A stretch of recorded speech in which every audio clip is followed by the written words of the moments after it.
እንኳዕ ናብ ደብረ ምጥማቅ ተስካረ በዓላ ለማርያም እግዝእትነ ወላዲተ አምላክ 2018 ዓመተ ምህረት 21 ጉንበት ብሰላም አብጽሐና አብጽሐኩም። ስለዚህ 21 ጉንበት ክሳዕ 25 ዘሎ ናይ ድንግል ማርያም በዓላት እዮምና ታይ ማለት እዩ ደብረ ምጥማቅ ተይና ታሪኩ ምፍላጥ ስለዘድሊ ደብረ ምጥማቅ ማለት ኣብ ግጽ ውሽጢ በጎምንዲ አቅራቢያ እትርከብ ገዳም እያ። ነገር ግን ጎይታና መድኃኒትና ኢየሱስ ክርስቶስ ኣብ ስደቱ ጊዜ በዚ ቦታ ብስምኺ ቤተ ክርስቲያን ክህነጽ ስሙ ድማ ደብረ ምጥማቅ ክበሃል እዩ ኢልዋ ማለት እዩ። ለኖ ለዱ ትንቢት ተናጊሩላ ነይሩ።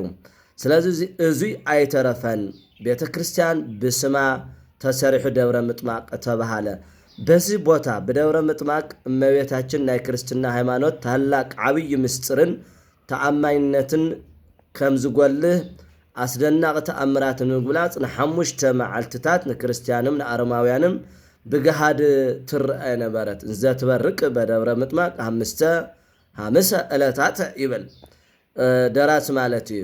ብናይ ወዳ ናይ መለኮት ብርሃን አንሸብርቃ መላእክት ልቃነ መላእክት ኪሩቤል ሱራፌል ኸቢቦማ ነቢያት ሐዋርያት ሰማዕታት ደናጊል መነኮሳት ሄሮድስ ዘቅተሎም ዘሰየፎም ህፃናት ይመጹሞ ስራፌል ማዕጠን ትሒዞም ነንሕድሕዶም ያመስግኑን ያዓጥኑ ነይሮም። ሰማዕታት ቅዱስ ከም ሰማዕታት ቅዱስ ጊዮርጊስ ብጻዕዳ ፈረስ ተቀሚጡ ቅዱስ መርቆሪዎስ ብጸልም ፈረስ ተቀሚጡ ብተራ እናመጹ ይሰግዱላ ነይሮም። ኣብዚ ሰዓት በዚ ጊዜ እመቤታችን ድንግል ማርያም ኣብ ቤተ ክርስቲያን ጉልላት ላይ ልዕሊ ኮይና ብግልጽ ንኹሉ ትርአ ነበረት። በዚ ዕለት ልብሶም ብርሃን ናተ ዝተለዓለ 5 መዓልትን 5 ለይትን ብርሃን ጸልማት ኣይፍለጥ ነበረ። ኩሉ ጊዜ ለይቱ ቀኑ ኣይፍለጥ ብርሃን እዩ። በዚ ጊዜ ልብሶም ላብኣ ትውርውር ተለዉ ዝደለየቶ ተቀቢላ ልብሳ ትውርውረሎም ለደውረላ ዝፈቀደቶ ተቀቢላ ትልከሎም ነይራ። ንበረከት ካፈልዎ ነይሮም። ካብዞም ተሰብሰቡ እስቲ እገሌ አርኢን አልዕልለ እናበሉ ትልምንዋ ተለዉ ድማ አልዕላ ብህይወተ ስጋ ተርእዮም ነበረት።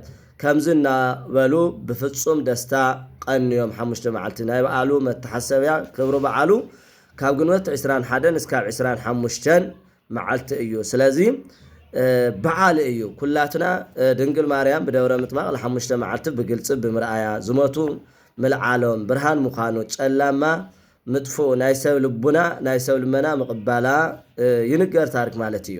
ስለዚህ ሰላም ለርእዩች ከመ አይነ ወለት ሃበ እማ መዋዕለ ሐምስ እስከይፈጸም ማርያም ንግሥት ዘደብረ ምጥማቅ ከተማ ቡጻት አይንት ዘነጸራች በግርማ ወቡጻት አይጋር ዘቅድሜች ዘቆማ ይብል።